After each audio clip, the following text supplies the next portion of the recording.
Oublions pour une fois la technique et laissons-nous prendre par le charme, le rêve et la poésie. Regardez, dans ce décor champêtre, nous sommes sur les rives du Loing, près de Nemours, au sud de Paris.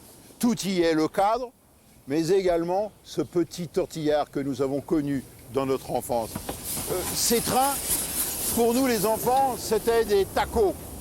D'où le nom de ce petit réseau touristique, le Taco des Lacs, qui survit grâce à la volonté d'un passionné du chemin de fer, Patrick Moreau. Des tacos, des tortillards comme ceux-là, il y en a eu beaucoup en France. Malheureusement, tous ont disparu, sauf ceux qui ont été sauvés par une poignée de passionnés.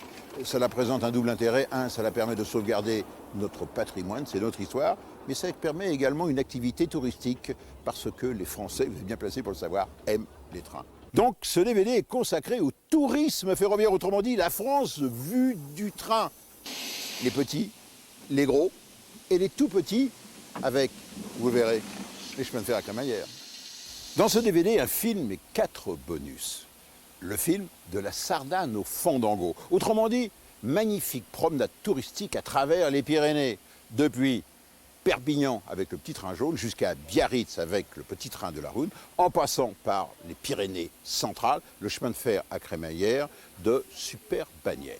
4 bonus. Premier bonus, le matériel, le Mastrou. Autrement dit, le chemin de fer du Vivarais. Et là, vous allez découvrir ces étonnantes machines, les malais, qui escarpent les pentes de l'Ardèche en tirant 10 voitures.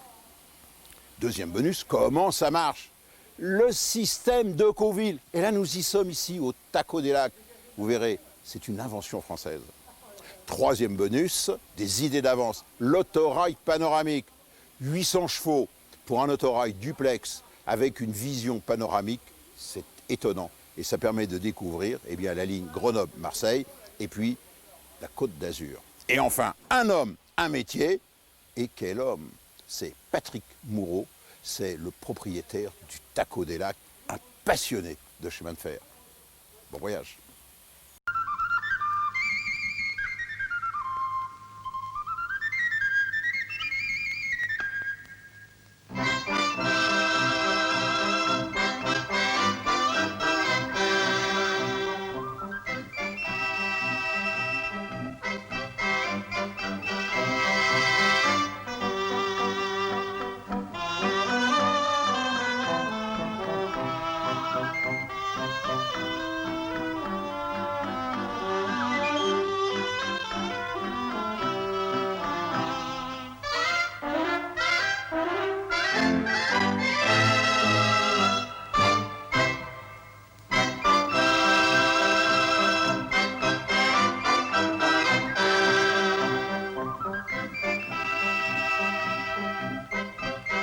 De nos jours, c'est en entrant dans l'agence de tourisme que commence le voyage. Le voyage? Mais lequel? 1000 dépliants offrent leur séjour de rêve aux touristes en puissance. Il y a de quoi hésiter. De la Sardane au Fandango, les Pyrénées font la chaîne. Mais Bundiou, c'est chez nous qu'il va venir, ce petit. Sûr qu'il entend déjà la cobla catalane qui joue sur la place du village. Ne dis rien, petit. Écoute, la Sardane, c'est le cœur du pays catalan qui bat. Cette musique, c'est le reflet de notre pays. Et à l'entendre, on comprend que le pays catalan est choyé des dieux.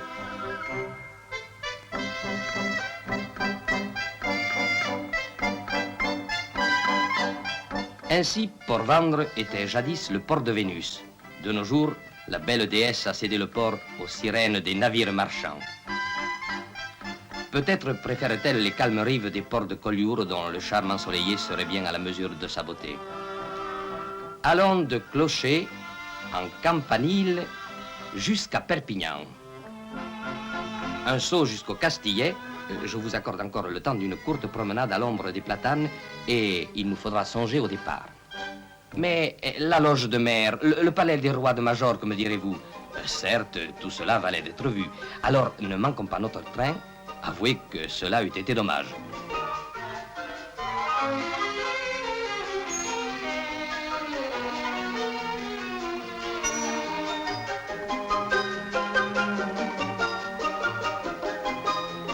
Par ce viaduc où s'accroche hardiment le rail, nous accédons au pays de Conflans.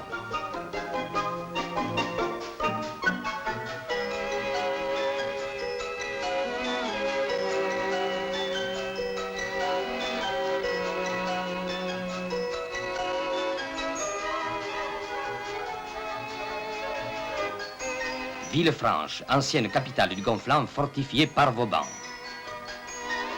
Remparts, échauguettes, créneaux, escaliers sont incrustés de marbre rose, de ce marbre rose extrait de la carrière qui s'est offerte aux bâtisseurs aux portes de la ville.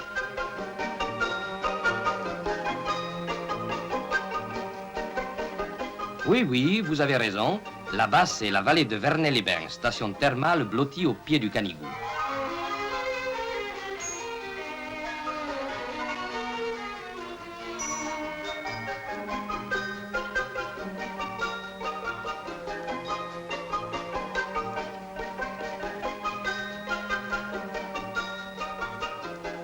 Votre guide ne ment pas. Maintenant, en voiture pour le pays de Cerdagne.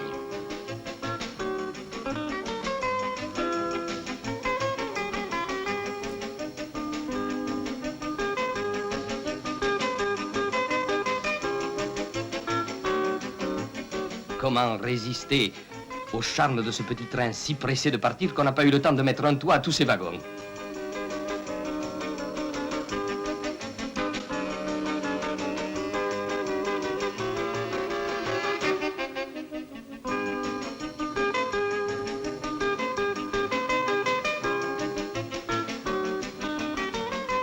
Lorsqu'il franchit le viaduc séjourné, on ne sait plus lequel du train ou du viaduc pourrait se passer de l'autre. Puis, une partie de cache-tampon s'organise avec, pour partenaire, Sa Majesté la Montagne, qui sème à plaisir ravins et précipices sous notre chemin ferré. Minuscule et obstiné, il chemine au flanc des abrupts pour l'émerveillement inquiet de ses voyageurs. Vallée et gorge, le jeu continue et, par chance, quelque araignée industrieuse a tissé devant lui le pont Gisclar, nous permettant de franchir la profonde vallée du Tep.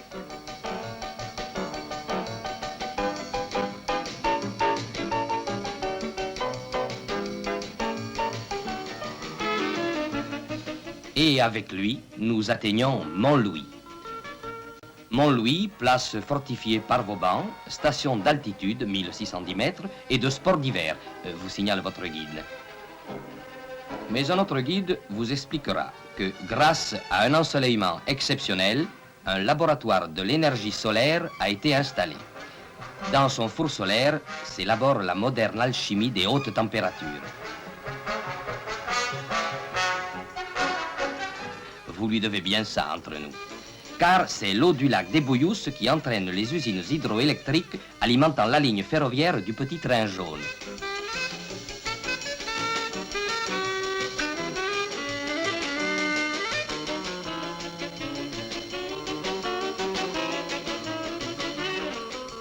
Font-Romeu, fontaine du pèlerin. Ici, été comme hiver, on peut venir étancher, s'asseoir de grand air, de soleil ou de neige.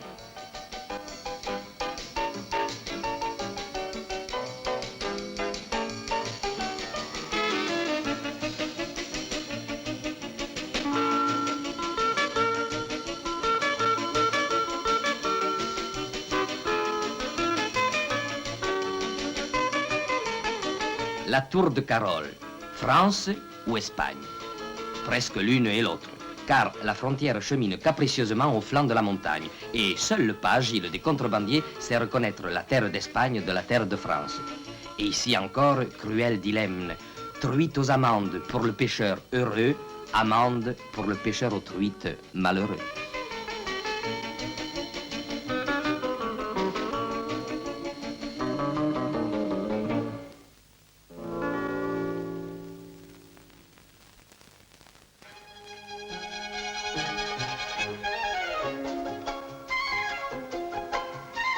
Confortablement installés, poursuivons notre voyage et rejoignons Luchon, par exemple.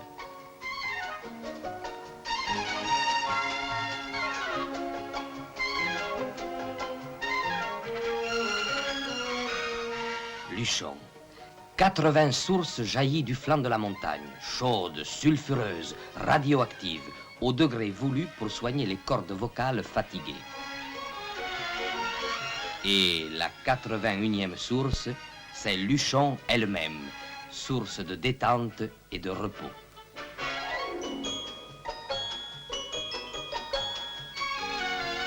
Vous pouvez flâner dans ces parcs en toute quiétude, car à Luchon, on retrouve toujours sa voix.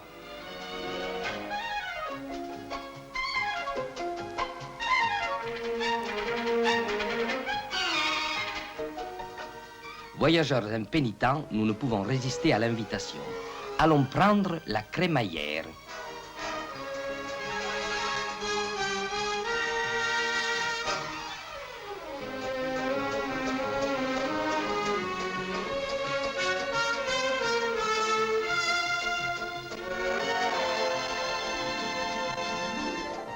De fait, comme pour une inauguration, les panoramas ont été repeints à neuf, le ciel balayé et les arbres reverdis à souhait. Le petit train se sent verni jusqu'au bout des toits de circuler dans un pareil décor.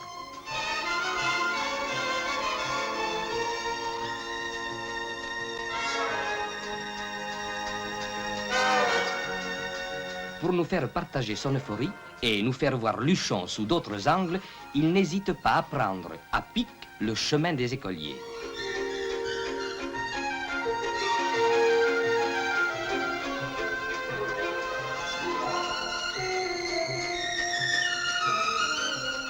Super bannière, tout le monde descend.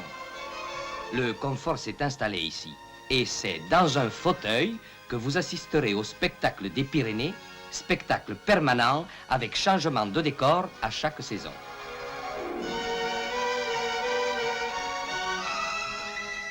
De pic en glacier, de surprise en émerveillement, vous ferez la chaîne.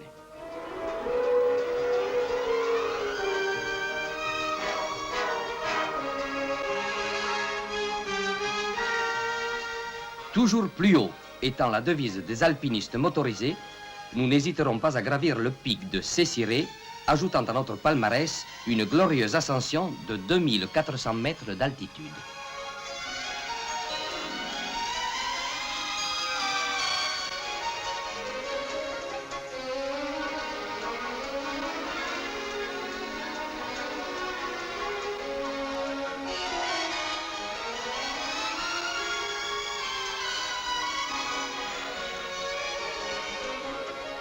Ici, faudra-t-il parler ou non de palmarès, martingale, culotte ou simplement revers? Martingale, culotte et revers multicolores, la fanfare luchonnaise nous entraîne joyeusement jusqu'au théâtre de verdure.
Vous cherchez où je vous amène maintenant?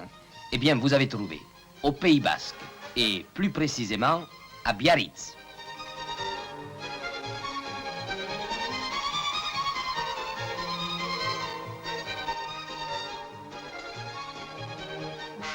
Il y a quelques cent ans, les excursions en Pays Basque se faisaient à mulets, assis 2 à 2 dans un cacolet. Mais il faut être de son temps. Et aujourd'hui, Fuente des ânes. Les 5 chevaux de cette voiture sont les bienvenus.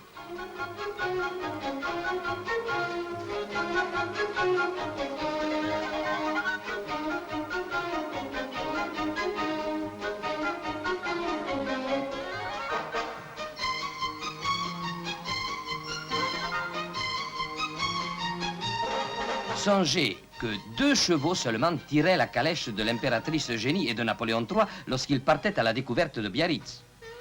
Certes, la plage devait être moins peuplée quant aux photographes, mais le site n'a pas changé. Le Port-Vieux, le rocher de la Vierge, éternellement béni par la blanche écume portée par le vent qui chante. Et dans ce concert de louanges, Saint-Jean-de-Luz et ses couleurs.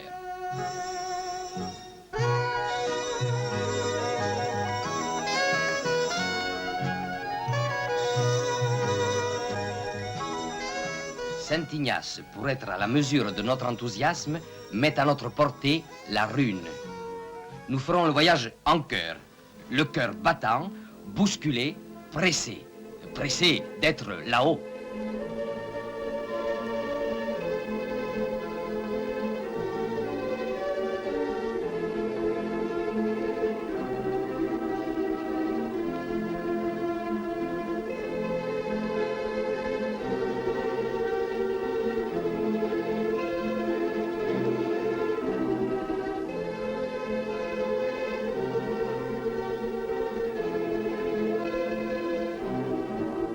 Le train lui-même est sur les dents.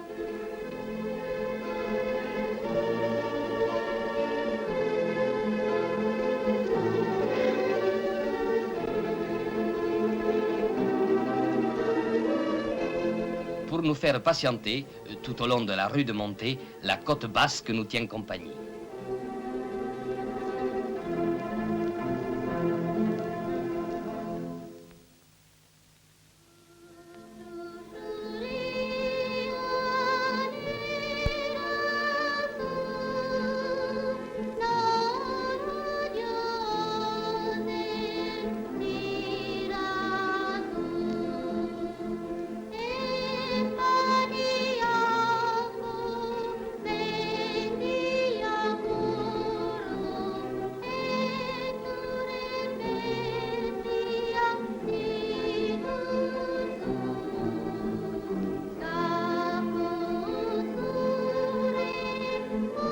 Quel cadre magnifique pour un tableau.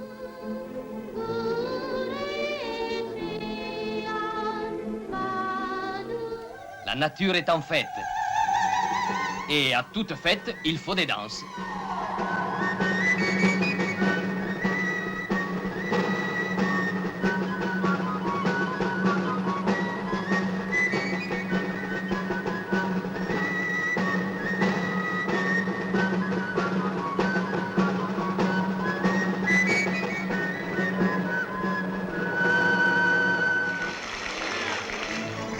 Saint-Jean-Pied-de-Port accroche ses remparts au pied d'un col historique, le col de Roncevaux. Un reflet fidèle dans le miroir des eaux de la Nive, et le touriste ravi contemple 2 fois le vieux bourg fortifié.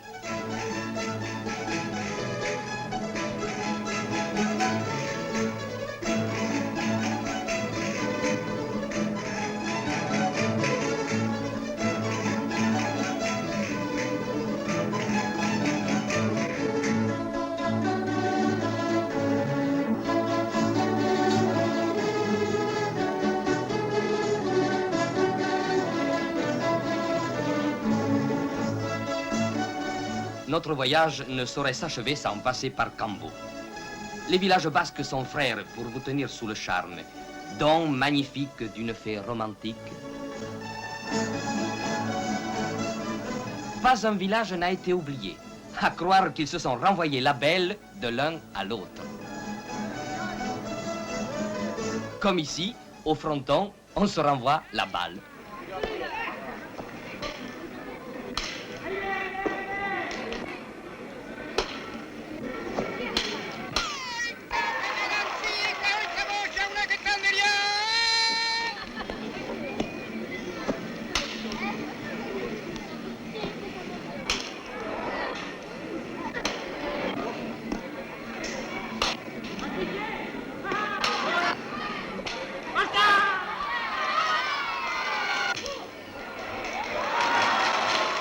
Et ce soir, merveilleux prétexte à danser, il faudra fêter le vainqueur de cette partie de pelote basse.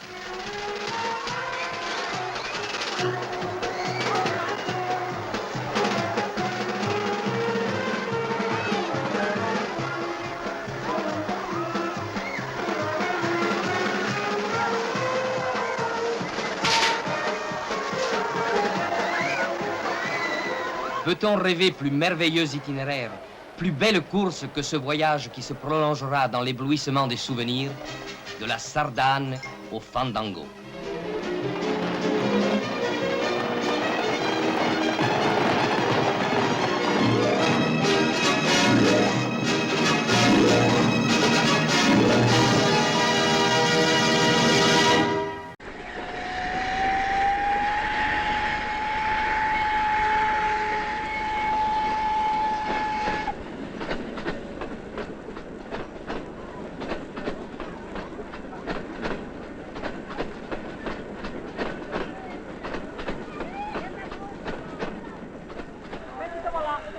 Mesdames et messieurs, nous sommes en Ardèche. Et plus exactement, nous sommes à Tournon. Vous connaissez l'Ardèche? Ah, ne dites pas non, c'est un département fleuri de mille grâces qui vous met le cœur à l'envers et vous donne envie de parler en vers. N'avons-nous pas d'ailleurs appris en classe qu'heureuse d'arroser son tout premier goujon, la Loire prend sa source au mont Gerbier des Joncs. C'est un des plus beaux vers de la langue française.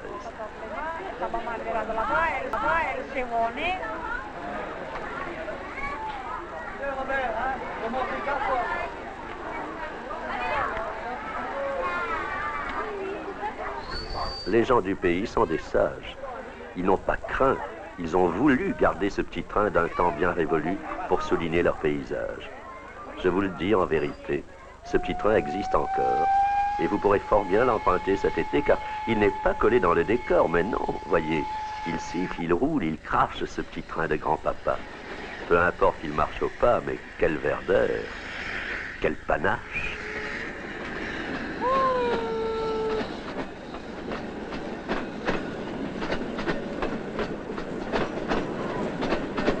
C'est un petit train de campagne qui se promène à travers prés. Cheminée sur l'oreille à travers la montagne au hasard de la voie ferrée, il nous promène et il s'amuse, de ponts en viaduc, de viaduc en pont. Et rond, petit train fripon, il flâne, il rêve, il omnibuse.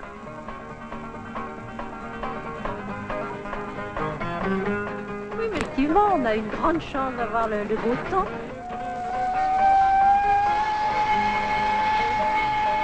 Ce n'est pas l'Orient Express ou le Transsibérien ou Paris-Vintimille, mais cela ne fait rien. Et ce train des familles nous met au cœur de la tendresse. Tout pourrait donc recommencer. C'était le train jadis de nos vacances. Il faut se rendre à l'évidence. Le passé n'est jamais tout à fait le passé, tout à fait effacé. Il faut remercier, car c'est à leur honneur, tous les collectionneurs grâce auxquels ce train roule encore et nous révèle un tel décor. Car la locomotive et les wagons qui la poursuivent de station en station sont des pièces de collection. Heureux qui, comme nous, peut faire un tel voyage, s'émerveillant le cœur en toutes les saisons, et cependant rentrer le soir dans sa maison, les yeux ensoleillés par ce doux paysage.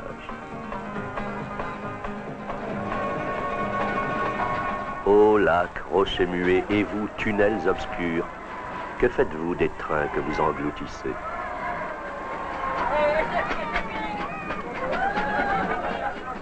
Dieu soit loué sur la lancée, il a réussi sa percée. Le voyageur a l'escarbille en sa paupière, c'est la nuit qu'il est beau de croire en la lumière.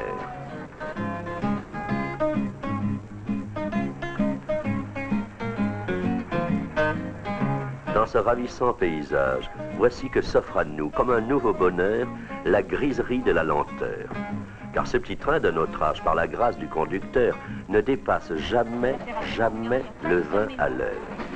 Il va falloir faire l'alpinisme, tout simplement. Oui, les coins les plus jolis sont justement les plus inaccessibles. Pour l'enfant, amoureux de cartes et d'estampes, l'Ardèche répond bien à son vaste appétit.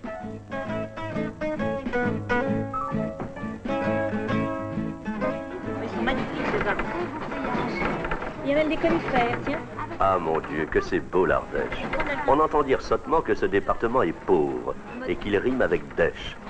Mais regardez, quelle noblesse, que de beauté, quelle simplicité et combien de richesse en cette pauvreté.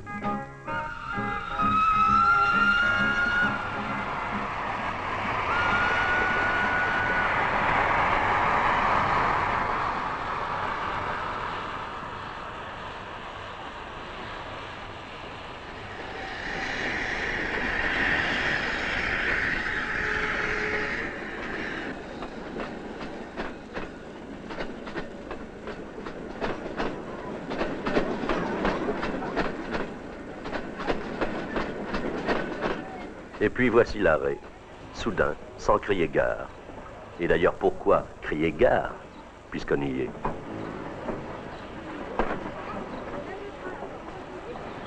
Voici l'heure paisible où les locaux vont boire.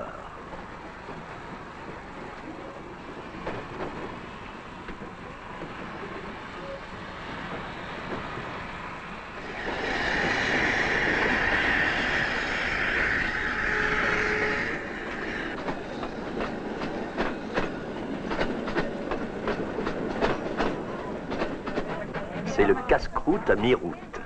Et dans le train avec entrain saucissonnent les bouts en train. Ah oui, oui, on a mangé du fromage de chèvre délicieux, oui. Oui, clair, marron blanc, c'est joli. Ah oui, c'est transparent. C'est pas l'Ardèche, c'est le Doubs. Non, mais je veux dire, c'est le département de l'Ardèche ici quand même. Oui, c'est... Tiens, voilà un beau verre.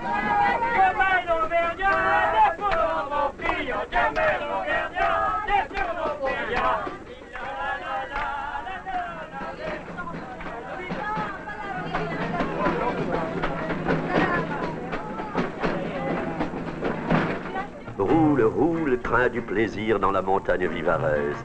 Surtout prends bien ton temps, roule tout à ton aise, tu sublimises nos loisirs. Au loin sont les express, au loin sont les rapides, train de luxe où se presse une foule insipide. Toi tu t'en fous, tu es superbe, ton paysage t'appartient. Tu peux quitter les rails, aller rouler dans l'herbe. C'est vraiment toi le train-train quotidien. 33 km en combien? 1h30, 2 heures? Oui. C'est bien, c'est le rythme des voyages lents. Il y a aussi de vieilles maisons qui sont très belles. Oui. Vous avez remarqué ces vieilles fermes qui ont été refaites mais qui sont splendides.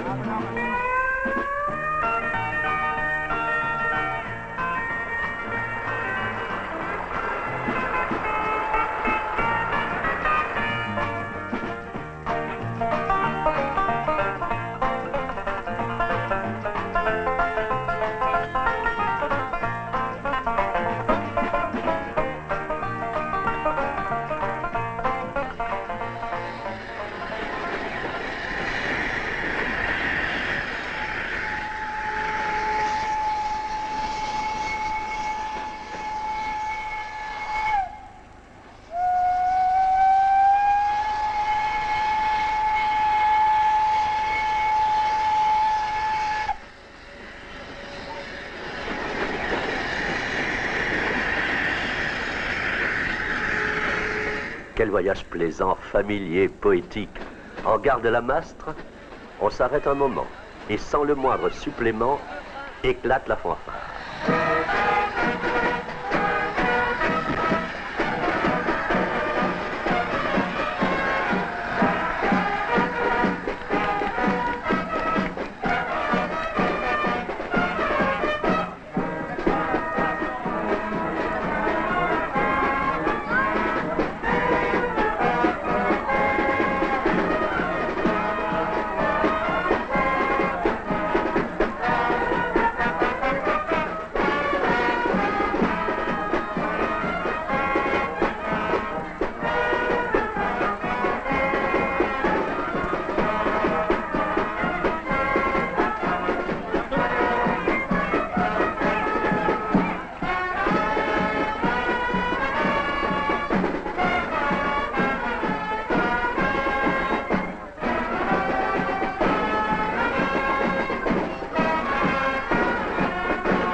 tout le monde est plein d'entrain et sans souci du lendemain.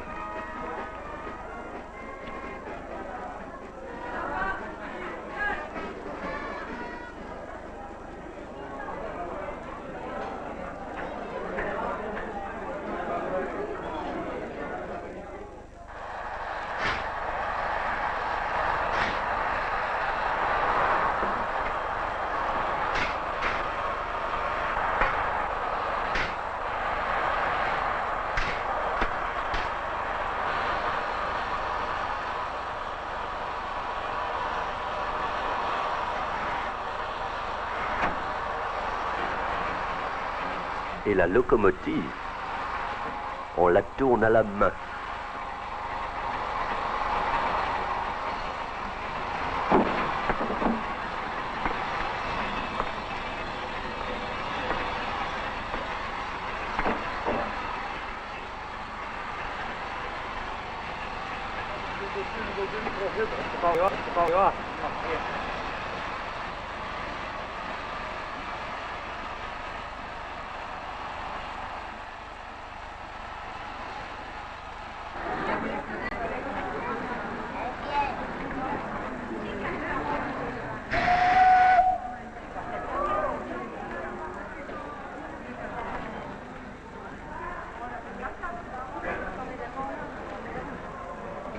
On va tout de suite à l'ouest. Vas-y, encore. 2 mètres. Allez, encore. Allez, c'est bon. Allez, on finira après.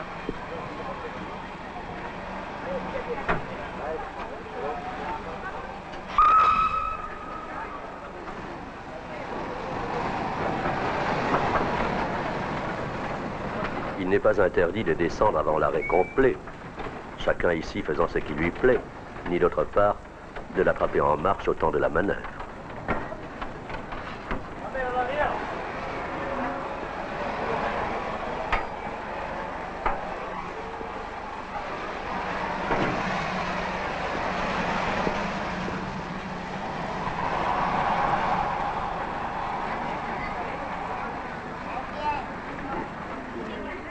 Voici bientôt l'heure de repartir. C'est le retour qui nous appelle. Les boulets de charbon comme les souvenirs se ramassent à la pelle.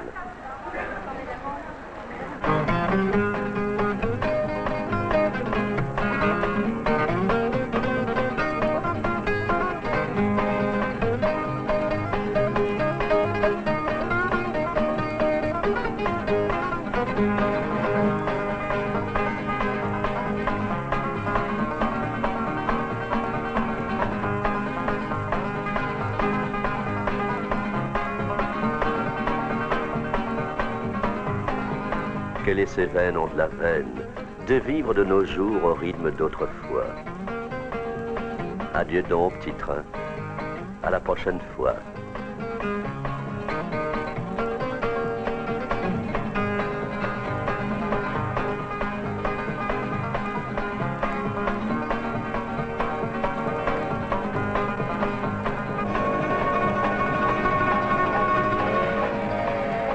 Au loin déjà tu disparais dans le décor du Vivarais, et ton panache en mon cœur fait renaître le souvenir d'un train très, très ancien que dans une autre existence, peut-être, j'ai déjà vu et dont je me souviens.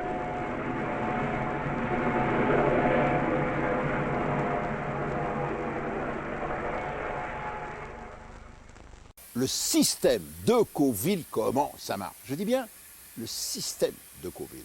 De quoi s'agit-il? Eh bien, le Decauville concerne une voie ferrée légère, faite en éléments préfabriqués, posée à même le sol. Petite explication. Tenez, vous l'avez là sous les yeux. Voici un élément de la voie de Decauville. Vous voyez, c'est d'abord un écartement réduit, voie de 60. Ensuite, les rails sont rivés directement à des traverses métalliques.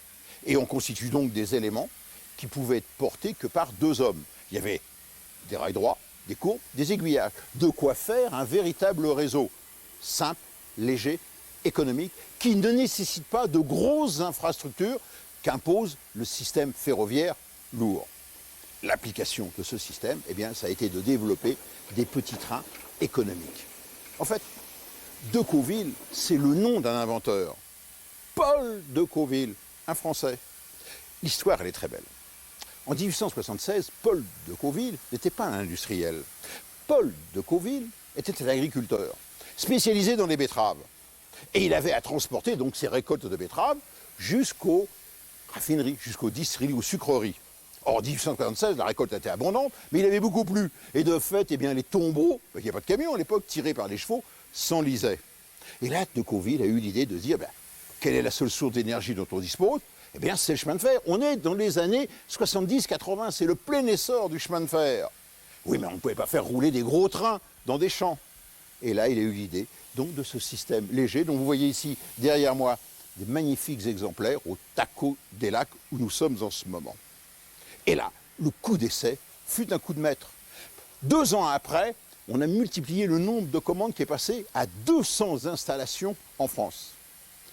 Coup de publicité formidable, 1889, l'exposition universelle. C'est un petit train de Cauville qui a permis le transport du matériel au sein de l'exposition. Et enfin, le véritable essor, eh bien, on le doit à la Première Guerre mondiale, 1914, 1915, 1917, Verdun, eh bien, pour transporter les hommes, le matériel, le foin pour les chevaux et le ravitaillement, les munitions, eh bien, il fallait les amener, on n'avait pas de camion, il fallait les amener le plus près possible du front, et il fallait donc un système léger, démontable, en fonction des avancées et des destructions par bombardement, et c'est ainsi qu'on a truffé le front de systèmes de Cauville. Et vous en avez ici au Taco des Lacs, magnifique exemplaire, en parfait état de marche. Regardez, je reviens un petit peu en arrière, ici, ça, ce wagon permettait de transporter les canons, les mitrailleuses, les munitions, et les éléments de voie ferrée.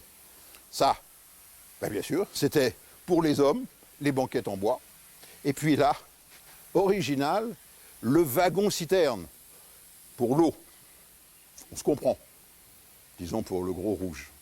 Et pour déplacer ces wagons, eh bien, il y a des locotracteurs ici que vous découvrez sur ces images. Donc, un système de voie étroite 60, un matériel nouveau. Et de Cauville, donc, a inventé des petits wagonnets qui sont célèbres, que vous voyez ici, wagonnets basculants, des locomotives au tirer, dont vous voyez ici de magnifiques exemplaires, magnifiquement restaurés, et toujours en état de marche. Et le système de Cauville, donc, s'est étendu. Mais à la fin de la guerre, il y a eu des milliers de locomotives et des milliers de wagons disponibles, et on les a retrouvés où?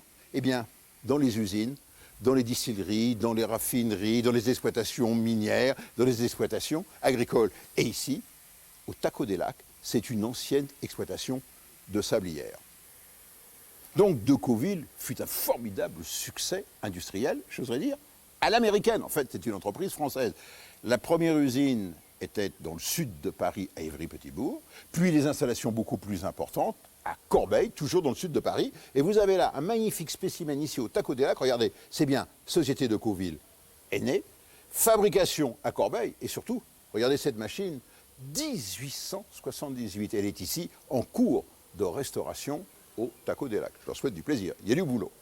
Reste que malheureusement, après avoir connu un formidable essor, face à la concurrence de l'automobile et surtout du transport par camion, par manque de souplesse, par manque peut-être de réactivité, l'entreprise qui s'est mise à construire du matériel ferroviaire gros et lourd, notamment des remorques d'autorail pour la SNCF et quelques autorails, eh bien l'entreprise a disparu. On peut le regretter. Mais tout de même, une note d'espoir. C'est grâce à des associations comme ici le Taco des Lacs que ce matériel peut encore survivre en parfait état de marche pour notre patrimoine et pour nos plus grandes joies.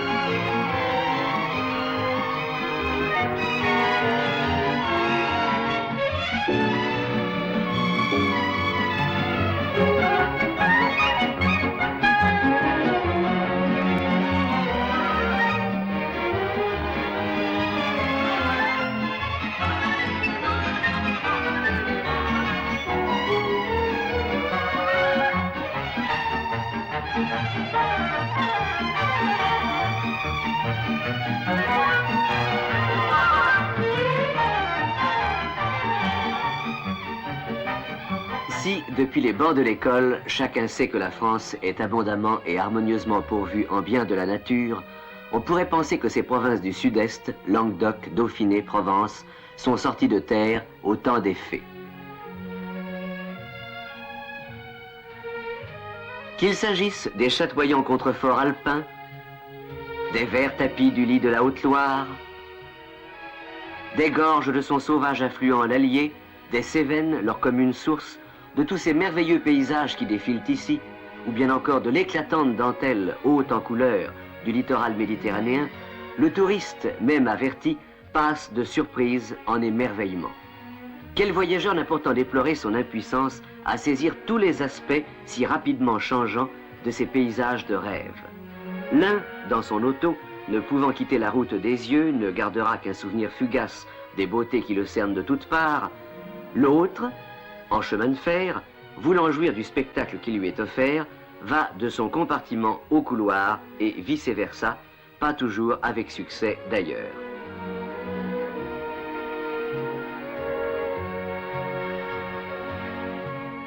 Tout a changé pour ceux qui ont eu la bonne fortune, mais non le privilège, de voyager en autorail panoramique.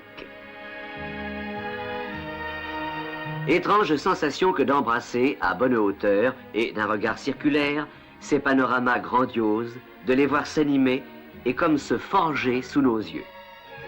Forger, ce terme peut aussi s'appliquer à ce curieux adolescent confortablement vêtu, dont l'élégante et insolite silhouette cache un corps solidement charpenté, renfermant un cœur d'acier, son moteur diesel de 800 chevaux. Une fois de plus, des Français ont véritablement innové. Nous voici dans le hall de montage du constructeur, où s'étire la chaîne des 10 autorails panoramiques commandés par la SNCF, encore à l'état de charpente, plus ou moins habillés.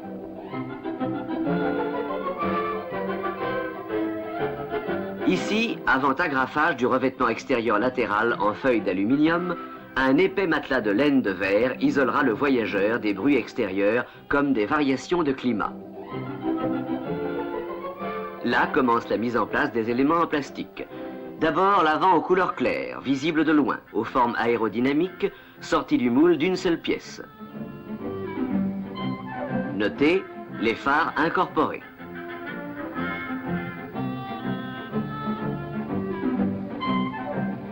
Puis les 4 éléments constituant le dôme, chacun formé de 2 coques, l'une extérieure, l'autre intérieure, sous des ensembles dès leur sortie du moule, pour ne constituer qu'un seul corps creux très rigide, malgré sa légèreté exceptionnelle.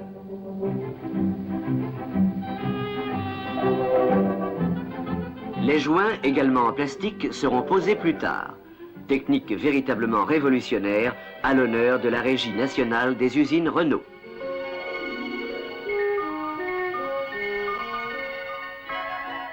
Voici arrivé le moment de placer les vitres aux formes complexes, aux qualités multiples, puisqu'elles doivent résister au choc, arrêter les rayons solaires les plus chauds et supprimer buée et givre grâce au fin réseau chauffant invisible qui leur est incorporé.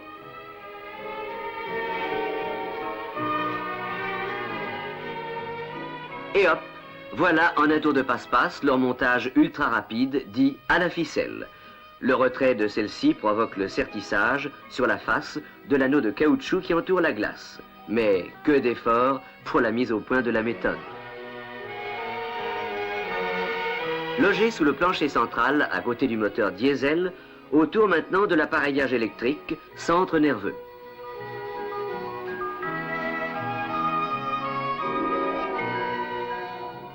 Ne dirait-on pas un gros jouet brillant qu'on balance au bout d'une ficelle? C'est pourtant maintenant une masse de 40 tonnes qui va être posée délicatement sur ces 2 bogies. Elle atteindra alors 54 tonnes et, si les essais en ligne sont réussis comme ceux de ses prédécesseurs, roulera 2 jours après à la vitesse de 130 km à l'heure.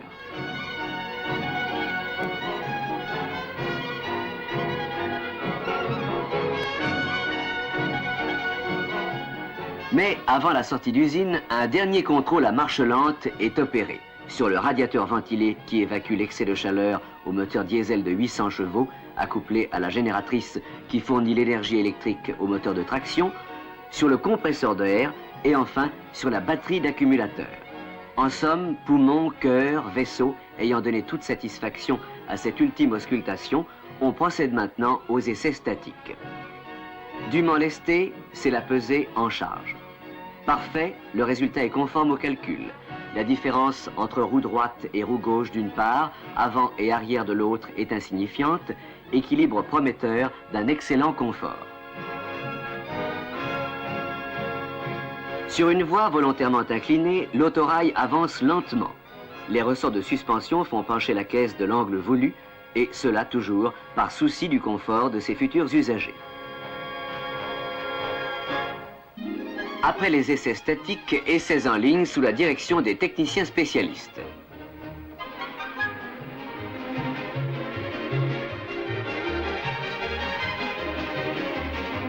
L'autorail est lesté de sacs de sable figurant les voyageurs. On procède ici au relevé des températures caractéristiques du confort. Celle du dôme, puis celle de l'air filtré qui sort, chaud ou froid, suivant la saison, des gaines de soufflage.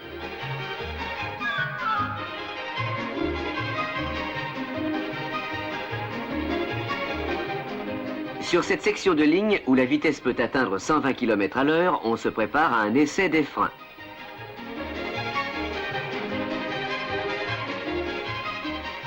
Déclenchement de l'enregistreur. Le frein entre en action.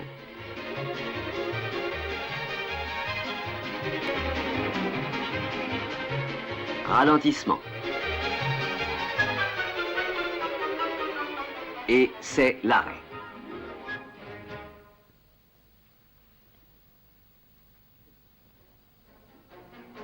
On repart. Cette ligne de montagne va permettre au diesel et à la transmission électrique de développer en côte toute leur puissance.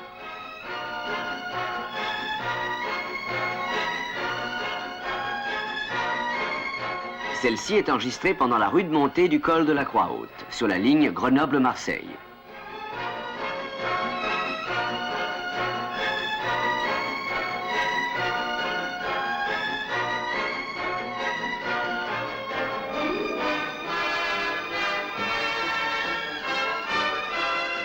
On franchit le col, nous descendons maintenant sur la Provence.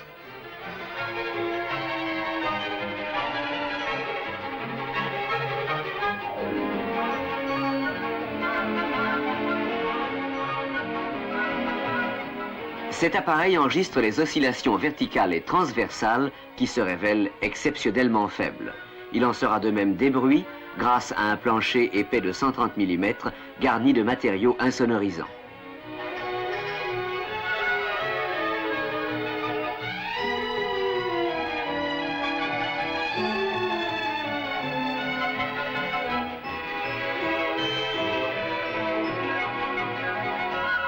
Les essais terminés, les résultats en sont communiqués à l'ingénieur en chef des études d'autorail, animateur de cette solution ferroviaire originale qui, n'en doutons pas, ne peut être que bien accueilli par le voyageur sensible aux beautés de la nature et soucieux d'être transporté confortablement. Mais n'insistons pas, et le mieux, afin de s'en convaincre, est de parcourir avec eux les paysages qu'ils sillonnent de leurs traits rapides et colorés, car déjà nos autorails sont parvenus à leur base, Marseille. Marseille, ce grand port méditerranéen, est aussi un nœud ferroviaire dont l'importance va toujours croissant. Pour nos autorails panoramiques, il est le pivot d'un large éventail dont les contours sont Narbonne, Clermont-Ferrand, Le Mont-d'Or, Vichy, Digne, Grenoble, Genève et Nice. Puisque notre propos est maintenant de parcourir les principales lignes desservies, nous commencerons par le secteur nord-ouest de l'éventail. En route, nous voilà partis vers Nîmes, Clermont-Ferrand et Vichy.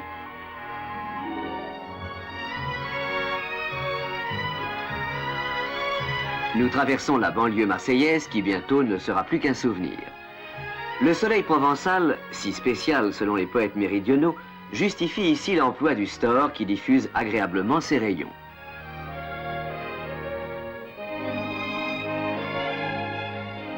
C'est après Nîmes que commence la rude montée vers les monts de la Lozère et c'est là que le panoramique permet aux voyageurs tranquilles de découvrir l'ensemble d'un paysage qui se transforme et se tourmente à l'approche des montagnes.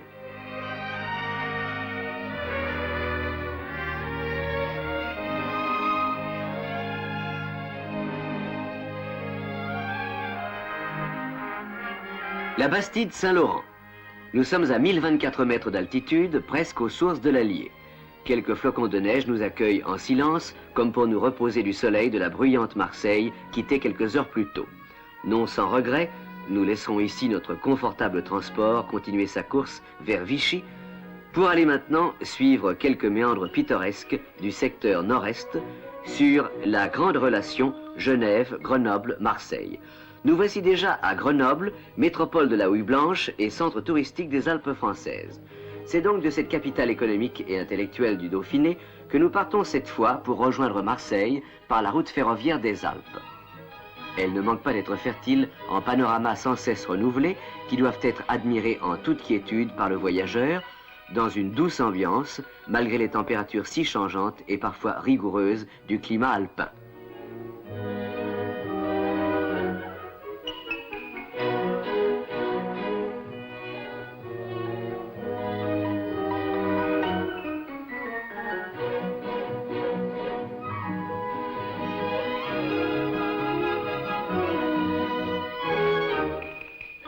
Cette curieuse manifestation de la nature, flanquée de quelques modestes habitations, est connue sous le nom de l'aphorie. Et c'est ici que débute le caractère provençal du paysage, avant de s'affirmer définitivement à Sisteron, ce grandiose portail de la Provence. Toutes ces vues, tous ces tableaux brossés par quelques génies célestes, nos voyageurs les contemplent sans être troublés par le sourd ronflement des 800 chevaux du moteur diesel qui pourtant sous leurs pieds tourne inlassablement.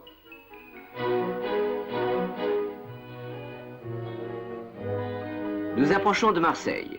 Au loin, voilée d'une brume légère, voici Notre-Dame de la Garde, la bonne mère, comme disent les enfants de la grande cité phocéenne.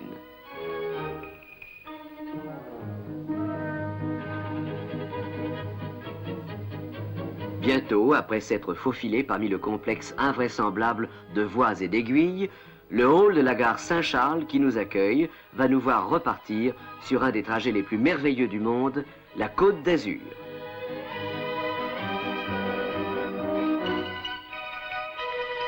Attelé de 3 remorques, notre panoramique se dirige donc cette fois vers la reine de la Provence, la ville aux fleurs, Nice la Belle.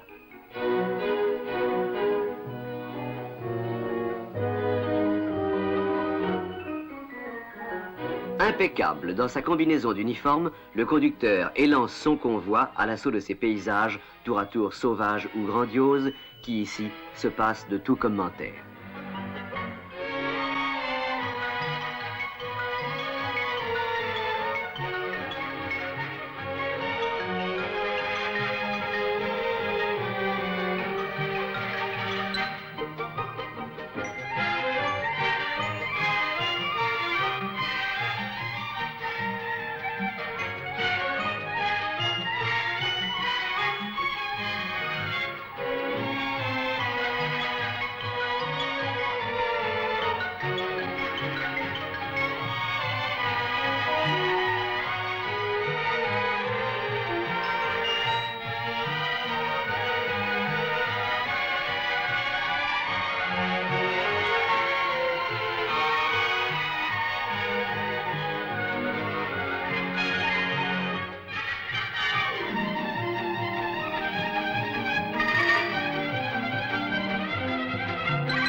On nous annonce le terminus. Nice. C'est la fin d'un voyage confortable et magnifique. Hélas bien court, mais qui nous laissera le souvenir inoubliable des paysages qui furent largement offerts à notre admiration.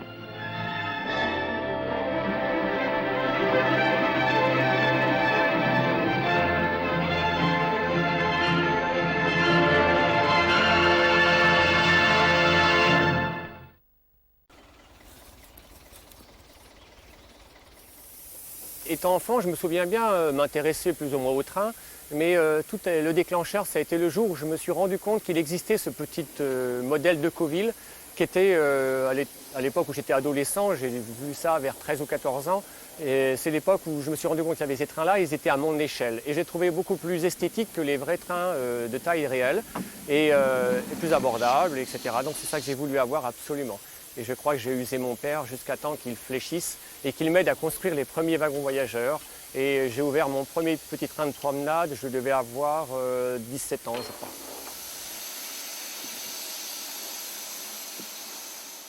Alors le Taco des Lacs, il est reconstruit sur le parcours d'un ancien train de sablière. La sablière était en forêt de Fontainebleau et déposait le sable 7 km plus loin au bord du canal pour le transport de ce sable en péniche. Voilà. Et le départ se faisait pour Paris, pour les fonderies, et pour l'Italie également, pour le verre, le célèbre verre soufflé autour de Venise, dans ces coins-là. En fait, ça c'est un réseau reconstitué. Il est reconstitué sur l'ancien parcours d'un réseau de sablières qui a été déferré en 1970. Et moi, je suis allé en Normandie, j'ai acheté un réseau qui fermait, j'ai démonté les rails et les traverses, et j'ai installé mon réseau ici avec. On doit s'exporter maintenant, trouver des choses à l'étranger, en Afrique ou dans les îles du Pacifique, mais il y a beaucoup de matériel. Et je sais que même tous les passionnés n'arriveront pas à tout sauver, voilà, mais il y a un choix assez vaste. Là, j'ai un savoir-faire, la force de faire ce genre de travail. Je me suis entouré d'amis intellectuels qui ont des plans d'autrefois, des historiens. Je me suis entouré de fondeurs, de gens qui ont des savoir-faire pour usiner les pièces, et il n'y a aucun souci. Aujourd'hui, on sait tout faire.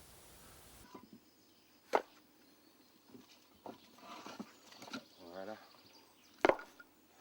Bon, là, le but, c'est de faire un bon feu pour chauffer l'ensemble de l'eau de la chaudière. Ça commence un peu comme un feu de cheminée à la maison. Ça ressemble à ça, voilà. Donc on met du papier, du bois fin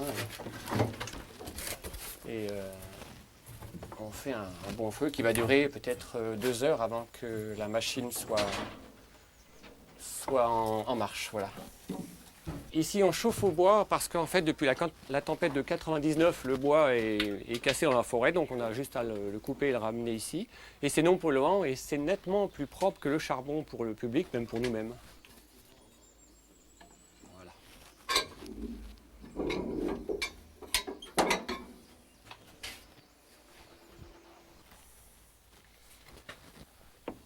Bon, effectivement, c'est des machines archaïques, alors elles n'ont rien d'automatique. Il est question d'un entretien permanent, de réglage permanent et d'un savoir-faire finalement, oui.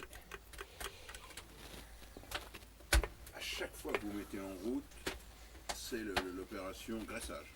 Oui, effectivement, les pièces sont en mouvement, elles sont extérieures. Il n'y a rien de prévu pour conserver l'huile longtemps. Donc tous les jours, l'opérateur est obligé de remettre l'huile dans les réservoirs d'huile. Voilà. Et c'est un travail qui doit être suivi et pas négligé du tout, autrement ça peut être la panne.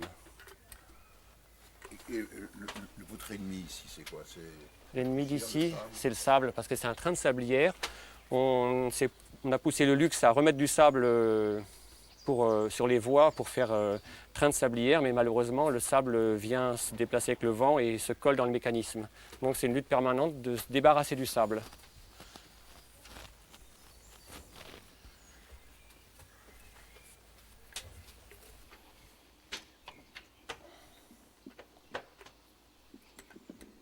L'argent, ouais, ça manque énormément.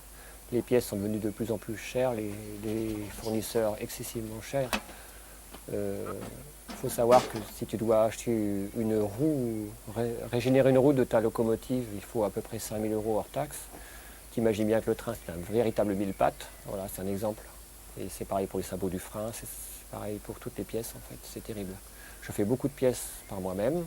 J'ai des fondeurs qui sont conciliants, j'ai des fournisseurs qui sont assez sympa, mais on ne peut pas abuser énormément. Et puis, il y a quand même des choses qu'on doit acheter inévitablement. Voilà. Ça, c'est le problème. Quel est votre métier, votre véritable métier? Moi, je suis dans l'enseignement. Ben oui, je suis professeur de technologie, en fait. Mais je travaille un minimum de temps pour me consacrer un maximum à cette collection, qui m'absorbe tout mon temps, finalement. Et puis, je donne des petites pièces sympas à faire avec mes élèves, ils adorent ça. Ils regardent sur le site, Patrick Moreau, les locomotives, et ils se font le plaisir de m'aider à faire des petites choses quand ils ont un moment libre. C'est très agréable. Quand on a fini notre programme, qu'on a un petit peu d'avance, hop, j'amène des petites choses. Ils adorent ça. Et des fois, vous leur faites faire un petit coup de train pour les récompenser. Oui, ils viennent en famille, présenter, revoir la petite pièce en action. C'est sympa. Moi, j'aime beaucoup cet aspect-là. Et c'est un aspect amical, voilà. Vous êtes un bon prof. Ils me disent c'est comme une Indiana Jones, vous nous filmez un train dans la jungle et on la revoit ici et après on peut la restaurer et la voir. Oh, ils adorent.